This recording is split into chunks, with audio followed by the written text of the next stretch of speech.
இருக்கிறீர்கள். அலுவலகத்தில் வேலை செய்கிறவங்க இருப்பீங்க ஒரு வேலைன்னு நினைக்கிறேன். எல்லா அலுவலகத்திலும் இருக்கிற பிரச்சனை நான் மாங்கு மாங்கு மாங்குன்னு வேலை செய்கிறவனுக்கு என்ன கொடுப்பாங்க? இன்னும் அதிகமாக வேலையை கொடுப்பாங்க. வேலையே செய்யாமல் ஓபி அடிக்கிறவனுக்கு என்ன கொடுப்பாங்க? ப்ரமோஷனை கொடுப்பாங்க. நான் தானே செஞ்சேன், அவன் தான் செஞ்சதான் சொன்னான். அட்ட பாவி, நான் தான் செஞ்சேன், நீ சொல்லலையேப்பா. அதிகமாக, ஏன்னா இவன் சொல்கிறது கூட டைம் இல்லை, அதுபடி வேலை செஞ்சுக்கிட்டே இருக்கான். அதிகமாக வேலை செய்யாதவனுக்கு ப்ரமோஷனை கொடு, அதிக வேலை செய்கிறவனுக்கு மேலும் வேலையை கொடு. இப்படி தான் உலகத்தில் இருக்கிற எல்லா மேனேஜ்மெண்ட்டும் டிசைட் பண்ணும். அப்போ என்ன தோணும் உனக்கு? சனியனை இதோட விட்டு தொலைச்சிட்டு நான் போகலன்னா எங்கேயும் போக முடியாது. ஏன்னா இதை விட்டு நீ இன்னொரு இடத்துக்கு போனால் இதை விட பயங்கரமாக இருக்குமே காண்டி கம்மியாக இருக்கு. அதனால் இந்த உலகம் இப்படித்தான் இருக்கும். முரண்கள் இருக்கும், பிரச்சனைகள் இருக்கும், சண்டைகள் இருக்கும். நான் அதிலே நின்று கொண்டு என்னுடைய பணி எதுவோ அதை என்னால் முடிந்தவரை அற உணர்வோடு செய்வேன் என்று நிற்பவர்கள் மாத்திரம்தான் இங்கே நிம்மதியாக வாழ முடியும். எனவே முதல் விஷயம் அக்னாலெட்ஜ், ஒத்துக்கள். முரண் இருப்பதை ஒத்துக்கள். ரெண்டாவது விஷயம், சில முரண்களை அவாய்ட் பண்ணும், தவிர்த்து விடு. ரொம்ப டிராஃபிக்ப்பா, அப்படியே பைபாஸ் வழியாக போயிடலாம், போகிறோம்ல. சில பேரோடு முரண்கள் இருந்தால் பைபாஸ்லேயே போகணும். நான் யார் தெரியுமா? மதுரைக்காரனை பார்த்தா நீ சொல்கிற ஜகா வாங்க சொல்லி பின்பாங்க சொல்லி சண்டை போடுவான். நின்று முடியாது, அவன் ரொம்ப பெரிய ஆள், அவனோட சண்டை போட முடியாது. So choose your battles. எந்தெந்த போர்களை போரிட வேண்டும் என்று தேர்ந்தெடுப்பது உன்னுடைய அறிவினால். எல்லாத்துக்கும் சண்டைக்கு போகாதுன்றான். ஆனா கேனபல் என்ற ஒரு பெண் ரொம்ப அழகாக வச்சு குட்டி குட்டி கதைகளுடைய புத்தகம் எழுதியிருக்கேன். இங்கே எங்கேயா கிடைக்குமா எனக்கு தெரியல, பதிப்பகம் என்னன்னு தெரியல. அதில் த லயன் அண்ட் த ரிவர் என்ற கதை எனக்கு ரொம்ப பிடிச்ச கதை. ஒரு சிங்கம் இருக்குது, அதான் காட்டுக்கு ராஜா. எந்நேரம் சிங்கம் என்ன பண்ணும்? எல்லோரையும் ஒரு அடி ஓங்கி அடித்தா 1.5 டன்னு. எவ்வளோ? அதே சிங்கம் 1, 2, 3 1.5 டன்னு 3 டன்னு 4.5 டன்னு வாங்கியிருக்கோம் நம்ம. இப்போ சிங்கத்துக்கு அதனால் அரைஞ்சே, இப்போ யாராவது எதிரில் நிற்க முடியுமா? எல்லோரையும் ஒரு அறை வைக்கும். ஒரு தடவை பயங்கரமான வெள்ளம் வந்து நதி வெள்ளத்தோடு சுழித்து ஓடுகிறது. சிங்கம் இங்கேருந்து அங்கே போனோம். இது போனால் நதி வந்து தடுக்குது, திரும்ப போகுது, நதி அப்படியே போய்கிட்டே இருக்கு. சிங்கத்துக்கு கோவம் வந்துருச்சு, நதியை போட்டு அடிக்குது. பயங்கர அந்த கர்ஜனை செஞ்சு நதியை போட்டு அடிக்குது. நதிக்கு என்ன போச்சு? அது பாட்டுக்கு போயிட்டே இருக்கு. நான் சொன்னால் நீ வழிவிட மாட்டாயா? 2வது தடவை அடிக்குது. அது நதி ஒன்று, அது இன்னும் ஜாஸ்தியாக போகுது. சிங்கத்துக்கு டயர்டாயிருச்சு, அப்படியே உட்காந்துருக்கு. நதி கேட்டுது சிங்கத்தை பார்த்து, உனக்கு எனக்கு சண்டையை இல்லை கேட்குறேன், உனக்கு எனக்கு எதை சண்டையை? என் வேலையை நான் செய்கிறேன், உன் வேலையை நீ செய்கிற. எல்லாரோடையும் சண்டை போடணும்னு நினைக்காத, ஒரு நாளும் நீ வெற்றி பெற மாட்டா என்று நதி சொன்னது. சிங்கம் யோசிக்குது, ஆனால் அறிவுள்ள சிங்கம். பல சிங்கங்கள் அறிவில்லாத சிங்கங்கள். நீ யார் எனக்கு புத்தி சொல்லுதுன்னு இன்னொரு தடவை அடிக்க, அந்த மாதிரிலாம் இருக்கான். ஆனால் இந்த சிங்கத்துக்கு அறிவு கொஞ்சம் இருக்குது. அது பார்த்தா சொல்கிறதுல ஒரு நியாயம் இருக்குது. அது வேலையை அது செய்யுது. நான் போய் ஏன் அதோட சண்டை? அங்கே பார்த்தா அந்த நதி தானாக ஓடி ஒரு இடத்திலே சுழன்று வந்தது. சுழன்று வந்த இடத்துல அடுத்த கரை இருந்தது. அப்படியே நதியின் வேகத்தோடு தன்னை ஒப்பு கொடுத்தது சிங்கம். அந்த நதியே அந்த சுழலிலே தள்ளி அடுத்த கரையில் போயிடுச்சு, அது எழுந்திரிச்சு போயிடுச்சு. இப்படித்தான் சில சமயம் எல்லாரோடையும் சண்டைக்கு நிற்கக்கூடாது. நான் யார் பின்னாடியிலேருந்து அருவாளை தூக்கிட்டு போனால் அவன் துப்பாக்கி வச்சுருக்கான், அவன் லூஸு, அவன் துப்பாக்கி வச்சுருக்கான். நீ அருவாளை எடுக்கிறதுக்குள்ளே 3 தடவை சுட்டுருவான். அதனால் அவாய்ட், சில முரண்களை தவிர்த்து விட வேண்டும், சில முரண்களை ஏற்றுக்கொள்ள வேண்டும். எங்கள் மாமியார் அப்படி தாங்க, ஒன்றுமே செய்ய முடியாது. என்ன செய்யலாம்? தினம் எந்திரிச்சு சண்டை போடலாம் இல்லையா? அவங்க அப்படி தான் விட்டு தள்ளு. எவ்வளவு கணவர்கள் அப்படி வாழ்கிறார்கள் இந்த உலகத்தில், ஒன்றும் செய்ய முடியாது. அது அப்படித்தான். ஏன் நான் அதை ஒத்துக்கணும்? அதை தான் நான் முதல்ல சொன்னேன். ஏன்னா குழந்தைங்க இருக்காங்க சார், குழந்தைங்க இருக்க, அது வாடிடக்கூடாது. உங்கள் சண்டையின் வெம்மையில் 2 பிஞ்சுகள் வாடிவிடக்கூடாது. அதுக்காக இது இப்படித்தான். சமாளிக்கவே முடியாத கொடுமைகளை பொறுத்து கொண்டு இருங்கள் என்று பேச நான் இங்கே வரவில்லை. ஆனால் சில மனிதர்களினுடைய இயல்பு அப்படி என்றால் அப்படித்தான் அப்படின்னு அக்செப்ட் பண்ணிக்கோங்க. முல்லா என்ன பண்ணாராம், முல்லாவை கேள்விப்பட்டிருக்கீங்களா? என்னங்க 3 பேர் மட்டும் சரின்றீங்க? முல்லா ஓடி போனாராம், குருவே எனக்கு பிரச்சனை என்னை காப்பாத்துங்க, சண்டை, எங்கள் வீட்டில் முரண். என்ன முரண்? என் வீடு ரொம்ப சின்னதாக இருக்குது, அந்த வீட்டில் மனுஷனே வாழ முடியாது, வேறு வீட்டுக்கு போ, காசு இல்லை, இந்த வீட்டையே உங்களுடைய சக்தியால் பெருசாக்கி கொடுங்க. அவ்வளோலாம் எனக்கு சக்தி இல்லைப்பான்றார் குரு. எனக்கு ஏதாவது செய்யுங்க, எங்கள் வீடு ரொம்ப சின்னதாக இருக்குது, என் பொறுக்க முடியல. சரி 10 கோழியை வாங்கி வீட்டில் வளர்த்துவான்னு சொல்கிறார் குரு. நாங்கள் ஏற்கனவே இடம் இல்லைன்றேன். குரு சொன்னதை கேட்பியா மாட்டியா? கேட்பேன். 10 கோழி வாங்க. 10 கோழி வாங்கி வீட்டில் வச்சார். அடுத்த வாரம் போனார், குருவே கோழிகளினுடைய தொல்லையை தாங்க முடியும், தயவு செஞ்சு ஒரு வழி சொல்லுங்கள். சரி 10 ஆடு வாங்கி வீட்டிலே வளர்த்துவான்றார். ஐயோ ஏற்கனவே இடம் இல்லை, இதில் கோழி வேறு இருக்குது, ஆட்டுக்கு நான் எங்கே போவேன்? நான் சொல்வதை கேட்பாயா மாட்டாயா? நாசமாக போகிற குரு என்ன செய்யறதுன்னு தெரியாமல் 10 ஆடு வாங்கி வீட்டில். அடுத்த வாரம் கண்ணீர் மல்க போகிறார், குருவே எனக்கே உட்கார இடம் இல்லை, என் பிள்ளைங்களுக்கு படுக்க இடம் இல்லை, கோழி வளர்க்க சொன்னீங்க, ஒரு நியாயம் இருக்குது, ஆடை வேற வளர்க்க சொல்லியிருக்கீங்க, இடமே இல்லை, நான் என்ன செய்யறது? 3 மாடு வாங்கி வீட்டில் கட்டுன்ற. இவனை போய் குருவா தேர்ந்தெடுத்தேனே கடவுளே. அடுத்த வாரம் அழுக தாங்கலை, உடம்பெல்லாம் அடி, மாடு முட்டும் இல்லை, அதுக்கே இடம் இல்லை, அது இவனை முட்டுது. குரு சொன்னார், மாடு ஆடு கோழி எல்லாத்தையும் போய் வித்துரு. ஓடி போய் எல்லாத்தையும் வித்துட்டான். அடுத்த வாரம் வந்தான், இப்போ எப்படி இருக்கு? எங்கள் வீட்டில் எவ்வளவு இடம் இருக்குன்றீங்க. இப்போ வீட்டை குரு பெரிதாக்கினாரா? மனந்தாங்க, மனம் இருந்தால் பறவை கூட்டில் மான்கள் வாழலாம், வழி இருந்தால் கடுகுக்குள்ளே மலையை காணலாம், துணிந்து விட்டால் தோளில் எந்த சுமையும் தாங்கலாம், மனம் மனம் அது கோவிலாகலாம்னு கண்ணதாசன் பாருங்க. So certain conflicts you have to just accept. இது இப்படித்தான் இருக்கும், மாற்ற முடியாது. அதோடைய வாழ்ந்து பலவா. பாத்ரூம் வாசல்ல துவாலையோடு காத்திருந்தான் இல்லையா ஒரு கணவன். முடிந்தவரை நான் அன்பை சொல்லுகிறேன், அவளுக்கு அந்த அன்பு புரியவில்லை என்றால் கூட அந்த அன்பை சொல்லுகிற குரல் என்னுடைய குரலாக இருக்கட்டும்.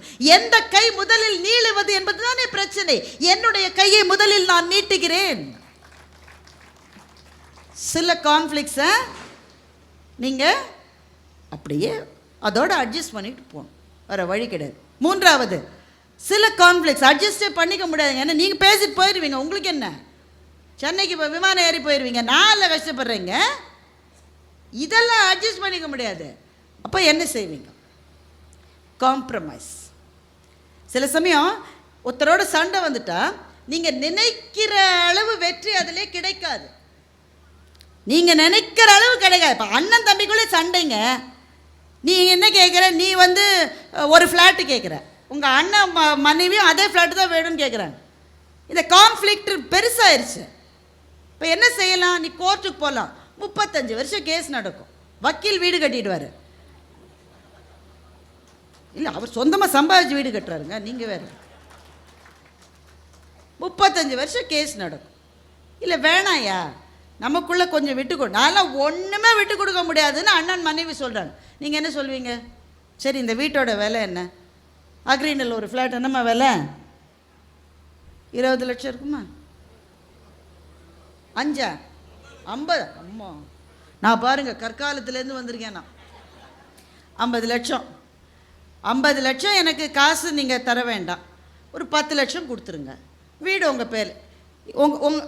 அந்த வீட்டம்மா என்ன சொல்லும்? அறிவு இருக்காயா அவனுக்கு, முட்டாளே, 50 லட்சத்தை அவருக்கு கொடுத்துட்டு நீ 5 லட்சம் வாங்கிட்டு வருவியா? Is this optimal solution? No, it is not. ஆனால் சமாதானத்துக்காக சில சமயம் இறங்கி போவது தவறல்ல. ஜெயமோகன் எழுதியிருக்கிற வெண்முரசை படியுங்கள். கண்ணன் தூது போனான், கௌரவர்களுக்கும் பாண்டவர்களுக்கும் இடையிலே நடக்கிற சண்டையை தவிர்ப்பதற்காக கண்ணன் தூது போனான். தூது போகும்போது என்ன ரிக்வெஸ்ட்? நாட்டில் பாதிய கூட, அதான ரிக்வெஸ்ட்டு.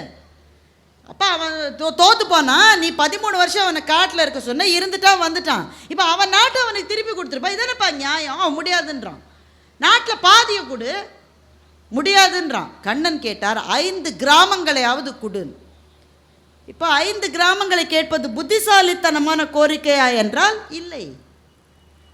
பாதி நாட்டை கேட்டவன் 5 கிராமத்தோட திரும்பி வந்தா உத்தேசித்த என்பதை விட குறைவானதை கண்ணன் கேட்டிருக்கிறான். ஆனால் ஏன் கேட்டான்? இந்த 5 பாண்டவர்களுக்கும் கால் ஊன்ற நிலம் இருந்தால் போதும், இந்த போரை தவிர்க்க வேண்டும் என்றால் நான் கொஞ்சம் தழைந்து போனால் தவறல்ல என்று கண்ணன் கேட்டான் அல்லவா? துரியோதனன் அது கூட ஒத்துக்கல. அதனால்தான் போர் வந்தது, குலமே அழிந்தது. அதுதான் காம்ப்ரமைஸ். சில சமயம் வாழ்க்கையில் காம்ப்ரமைஸ் பண்ணால் ஒன்றும் கெட்டு போகாது. விட்டு கொடுத்தவன் கெட்டு போவது இல்லை. பல பேர் ஒத்துக்கலன்னு நினைக்கிறேன். நான் 45 லட்சம் போச்சுமா, 50 லட்சம் ப்ராப்பர்ட்டியில் 5 லட்சத்தை வாங்கிட்டு வந்தால் 45 லட்சம் போச்சு. இல்லை, 45 லட்சம் போனால் போட்டோம். அண்ணன்ற ஒரு உறவு இருக்கே, அதுக்கு 45 லட்சம் ஈடாகுமா? கிடைக்குமா? கிடைக்குமா? இந்த மண்ணிலே பிறந்த போது அவன் கையை பிடிச்சிட்டு தானே நான் பிறந்தேன். நான் பள்ளிக்கு போகிற போது நானும் அவனும் கையை பிடிச்சிட்டு தானே சார் போனோம். என்னை யாராவது அடித்தாக்க என் தம்பியை எவன் தான் அடித்தான்னு வந்தவன் அவன் தானே சார். அந்த உறவு இருக்கிறதே, அதை பணத்தால் மதிப்பிட முடியுமா? அது எங்கள் அண்ணனுக்கு புரியல, இன்னைக்கு புரியல, நாளைக்கு புரியும். ஆனால் எனக்கு புரிஞ்சிருச்சு. போனது 45 லட்சம் தான், ஆனால் எனக்கு கிடைத்தது இந்த உறவு கிடைத்திருக்கிறதுன்னு நினைக்கிறவன் தான் இந்த உலகத்தில் நிம்மதியாக தூங்கக்கூடியவன். அப்போ sometimes you go for compromise because பெரிய அழிவுகளை, சிதைவுகளை தவிர்ப்பதற்காக சில சின்ன விஷயங்களை விட்டு கொடுத்தா தப்பில்லை. முரண்களை முறியடிப்பதற்கு குறைவான சொல்யூஷன் கூட நல்லது தான். கடைசி சொல்யூஷன் கொலாபரேஷன். அது எவன்கிட்ட சண்டையோ அவன்கிட்டயே நேர போய் பேசி ஒரு முடிவுக்கு வருது. இந்த நடுவில் இருக்கிற ஆட்களை மாத்திரம் தயவு செஞ்சு நம்பாதீங்க. இவன் அந்த ஆள்கிட்ட சொல்லி, அந்த ஆள் நம்ம ஆள்கிட்ட சொல்லி, நம்ம ஆள் இன்னொரு ஆள்கிட்ட சொல்லி அவன் தின்னுடுவான். 45 லட்சம் அங்கேயே போயிடும். யாரோட பிரச்சனையோ நேரே அணுகி பேசுவதில் நன்மைகள் இருக்கிறது. ஜெஃப்ரி ஆர்ச்சரனுடைய கேன் அண்ட் ஏபிள் என்கின்ற ஆங்கில நாவல் தமிழில் மொழிபெயர்க்கப்பட்டு வந்திருக்கிறது. ஸ்ட்ராங்காக உங்களுக்கு அதை சிபாரிசு செய்கிறேன். தயவு செய்து அதை படிங்கள். பெரிய நாவல், ஆனால் அதை விட சுவாரஸ்யமாக எழுதப்பட்ட புத்தகங்கள் இருக்கவே முடியாது. கேன் ஏபிள் 2 பேர், உறவுக்காரன் கிடையாது, சொந்தக்காரன் கிடையாது, ஃப்ரெண்ட்ஸ் கிடையாது, ஒருத்தன் பார்த்துக்கிட்டதே கிடையாது. ஒருத்தன் பேங்க் அதிகாரி, இன்னொருத்தன் சிறு தொழில் செய்யறதுக்கு வரான். இந்த பேங்க் அதிகாரி இவனோட அப்ளிகேஷனை பார்த்து லோனை ரிஜெக்ட் பண்ணிடான். இவ்வளவுதான் சார் நடக்குது. லைஃப் லாங் 2 பேருக்கும் விரோதம் முற்றிக்கொண்டே போகிறது. இவனும் ரொம்ப பெரிய ஆளாயிட்டான், இவனும் ரொம்ப பெரிய ஆளாயிட்டான். ஒத்தன் வெட்டிக்கிட்டே இருக்கான், ஆப்பு வச்சுக்கிட்டே இருக்கான். அவன் நடந்த பாதையில் இவன் வந்து வெடி வைக்கிறான், இவன் நடக்கிற பாதையில் அவன் குழியை வெட்டுறான். அப்படி ஒரு 60 வருஷ பகை. இவன் பையனுக்கும் பகை, இவன் பேரனுக்கும் அவன் பேரனுக்கும் பகை, பரம்பரையாக தொடர்கிறது. கடைசியில் 2 பேருக்கும் ரொம்ப வயசாயிருச்சு. கேனும் ஏபிளும் ஒரு பார்க்கில் மீட் பண்ணிக்கிறாங்க தற்செயலாக. இவன் உட்காந்துருக்கான், அவன் வாக்கிங் போகிறான். அவன் ஹேட்டை எடுத்து இவனுக்கு இங்கிலீஷ்காரங்களாம் அப்படி தான் வணக்கம் சொல்லுவாங்க. தொப்பி எடுத்து இப்படி வணக்கம் சொல்லுவாங்க. ஹேட்டை எடுத்து வணக்கம் சொன்னான். அப்போ இவன் நினச்சிக்கிட்டான், நான் என்ன காரணத்துக்காக நான் 60 வருஷம் இவனோட சண்டை போட்டு என் வாழ்க்கையில் வேஸ்ட் பண்ணிக்கிட்டேன்னு நினச்சான்.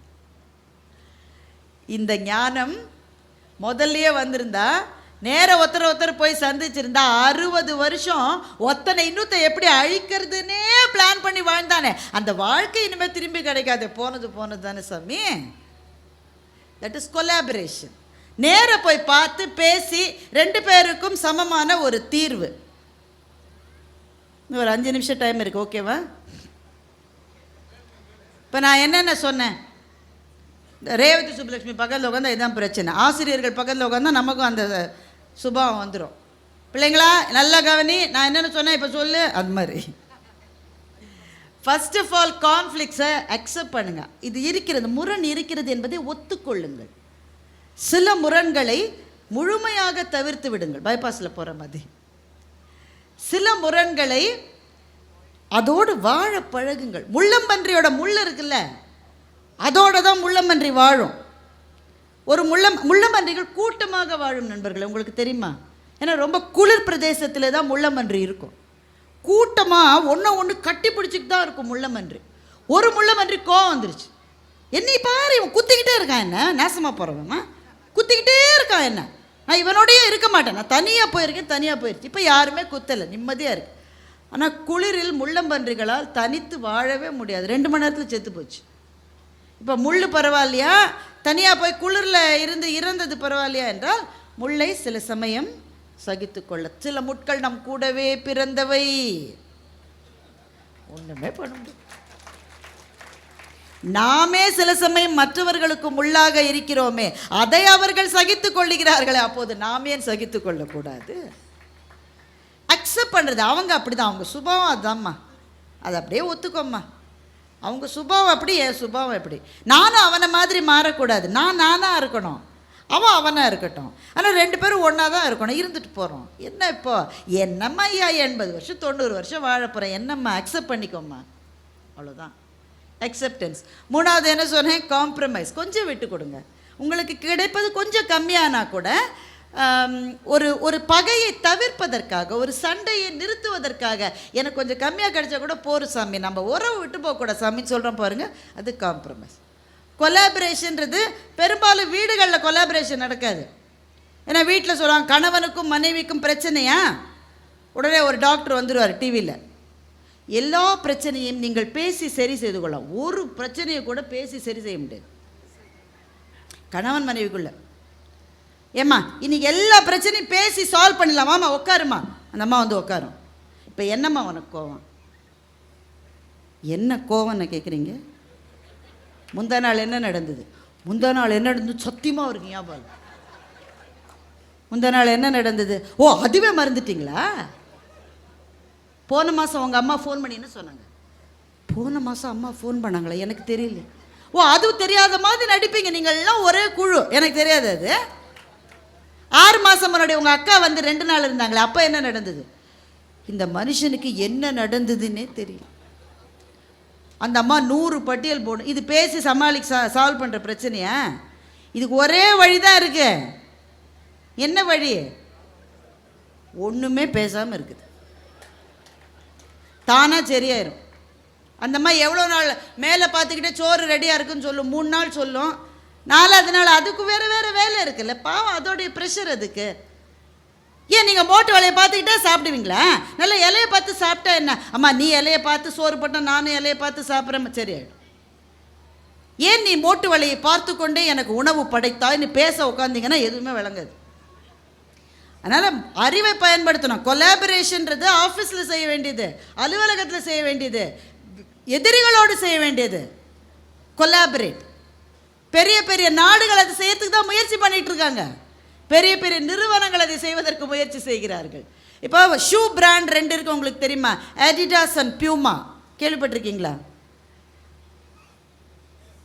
கேள்வி. நாங்கள் பெரிய பெரிய மால்லாம் வச்சுருக்கீங்க, அப்புறம் சும்மா தெரியாத மாதிரி நடிக்கிறீங்க. அடிடாஸ் அண்ட் பியூமான்னு 2 இன்டர்நேஷ்னல் பிராண்ட்ஸ். இந்த 2 பிராண்டுமே ஒன்று தான் செய்கிறாங்க, ஷூ பண்ணுறாங்க. சண்டைன்னா சண்டை 2 பேரும். இவன் ஒரு ஆஃபர் போட்டால் அவன் அதோட பெருசாக போடுவான், அவன் ஒரு ஆஃபர் போட்டால் இவன். இந்த லெவலில், மதுரை லெவலில் இல்லை, இந்தியா லெவலில் இல்லை, வேர்ல்டு லெவலில். இது 2த்தையும் ஏற்படுத்தியவர்கள் ஒரு அண்ணனும் ஒரு தம்பின்னு நம்புவீங்களா? 2 பேர் அண்ணன் தம்பி ஒரே ஷூ கம்பெனி தான் வச்சு நடத்தியிருந்தாங்க. 2 பேருனுடைய மனைவிகளுக்கும் சண்டை. அதனால் அண்ணன் தம்பிக்கு சண்டை வந்தது. கம்பெனியை உடைச்சி அண்ணன் வந்து அடிடாஸ் ஆரம்பித்தான், தம்பி வந்து பூமாவை ஆரம்பித்தான். இப்போ அண்ணன் தம்பிலாம் போயே 100 வருஷம் ஆகுது, ஆனால் கம்பெனிக்குள்ளே இருக்கிற சண்டை இன்னும் போகலை. இவ்வளவு பிரம்மாண்டமாக வளர்ந்திருக்கிற 2 நிறுவனங்கள் ஒன்றாகவே இருந்திருந்தால் இன்னும் எத்தனை பிரம்மாண்டமாக இருந்திருக்கும். அதுதான் கொலாபரேஷன். ஆமாம், வீட்டு சண்டை வீட்டோடம்மா, ஆஃபீஸ்க்கெல்லாம் அதை கொண்டு வர முடியாது. நாங்கள் ஒன்றா இருந்தால் தான்மா பிஸ்னஸ் நல்லா இருக்கும்னு சொல்ல முடியலை, அல்லது சொல்லுவதற்கான சூழல் இல்லை. இதுதான் கொலாபரேஷன். நம்ம இப்போ பேச்சினுடைய நிறைவுக்கு வந்துட்டோம். எதுவுமே நடக்கலை, நீ சொல்கிறதெல்லாம் ட்ரை பண்ணிட்டேன், எதுவும் விளங்கலை, நான் என்ன செய்யறது? சண்டை போடு. எல்லாம் ட்ரை பண்ணிட்டேன், சமாதானத்துக்கான எல்லா பூக்களையும் எடுத்து விட்டேன், எல்லா வெள்ளை கொடிகளோடும் போய்விட்டேன், ஒவ்வொரு முறையும் அவமானப்படுத்தப்பட்டேன். நான் இப்போ என்ன செய்வது? வேறு வழியே இல்லையா? I you sure you tried everything? எல்லாம் பண்ணியாச்சு. அப்போ சண்டைக்கு போ. ஆனால் மகனே, சண்டைக்கு போகும்போது ஒன்று நினைச்சுவோம், சண்டையில் கிழியாத சட்டை எங்கேயும் கிடையாது. சண்டைக்கு நீ போயிட்டா நீ தான் அவனை அடிப்பேன்னு கேரண்டி கிடையாது, அவனும் ஒன்று அடிப்பான். பாலகுமாரன் எழுதுகிறார், அடி தாங்கிறவன் தான் தடியை எடுக்கணும்னு பாலகுமாரன் எழுதுறார். தடியை எடுத்து அடிக்க போயிட்ட நீ, ஆனால் அதுக்கு முன்னாடி யோசி, பதிலுக்கு அவன் ஒரு தடி வச்சிருப்பான், அவன் என்ன அடிப்பான், அந்த அடியை வாங்கிறதுக்கு தெம்பு இருந்தால் நீ தடி எடு, இல்லையா பின்னங்கால் பிடையில் பட ஓடு. ஒன்றும் அவமானம் கிடையாது, இதெல்லாம் அவமானமே கிடையாது. வாழ்க்கையில் தவறுகளை செய்தவர்களே சுதந்திரமாக வெளியிலே உலா வருகிறார்கள். ஒரு சண்டையை தவிர்ப்பதற்காக 2 அடி பின்னாடி வச்சிங்க, இது என்ன அவமானம்? ஒன்றும் கிடையாது. சண்டையை தவிர்க்கிறவன் தான் உண்மையிலே மனிதன். எதுவுமே முடியல, சண்டை தான் முடிவு பண்ணிட்டீங்களா, அடி வாங்கிறதுக்கு ரெடியாக போங்க. ஏன்னா சண்டைன்னு வந்துட்டு யார் ஜெயிப்பாங்கன்றது உங்கள் கையில இல்லை, அவங்க கையில இல்லை, அது அந்த நேரத்தினுடைய கையிலே இருக்கிறது. சண்டை என்று போனவர்களினுடைய வாழ்க்கை பயங்கரமானது நண்பர்களை மறந்துடாதீங்க.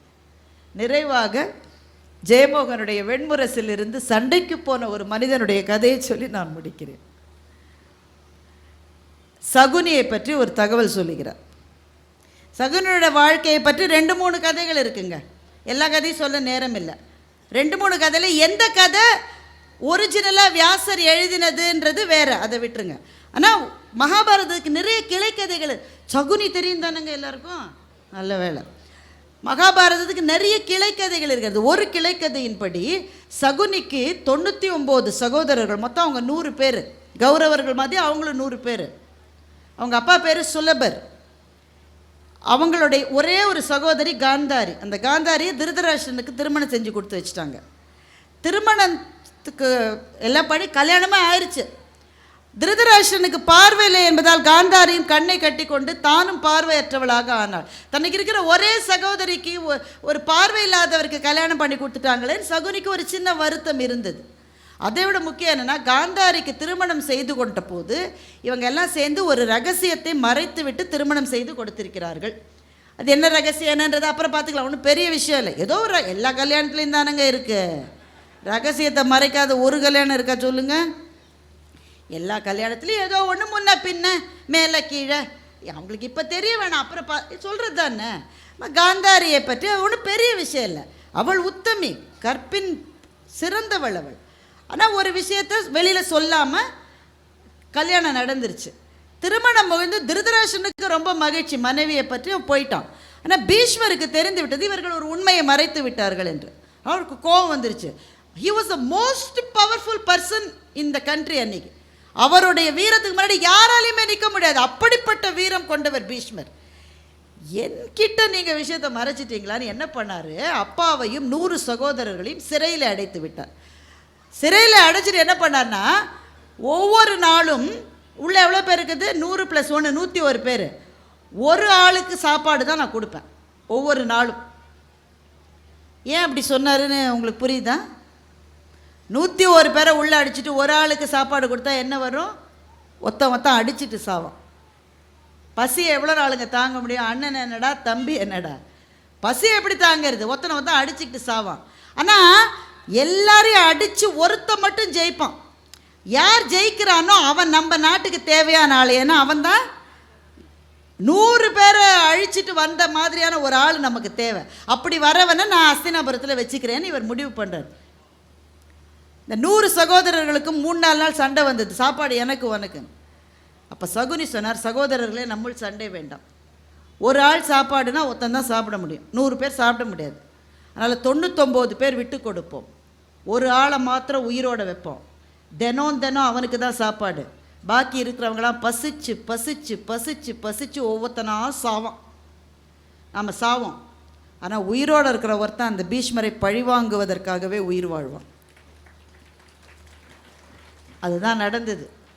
99 சகோதரர்களும் சகுனியை தேர்வு செய்தார்கள். எங்கள் எல்லாரையும் விட நீ தான் புத்திசாலி, நீ உயிரோடு இரு, எங்கள் சாப்பாட்டை உனக்கு தரோம். அத்தனை பேரும் கண்முன்னே சாவதை பார்த்து கொண்டே சகுனி உயிரோடு இருந்தான். எதற்கு? ஒரே காரணம், சண்டை போடுறதுக்காக. பீஷ்மரோட சண்டை போட முடியுமா?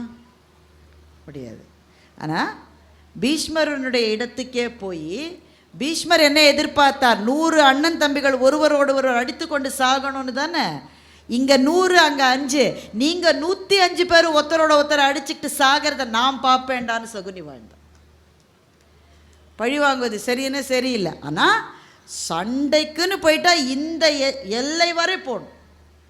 சண்டையும் அவமானம் இல்லை, சமாதானமும் அவமானம் இல்லை, பாதியில் திரும்பி ஓடி வருது மாத்திரம்தான் அவமானம். எனவே உங்களுடைய சண்டைகளை, உங்களுடைய முரண்களை யோசித்து பாருங்கள். எதுவுமே சண்டை போடுகிற அளவு பெரிய விஷயம் கிடையாது உலகத்தில்.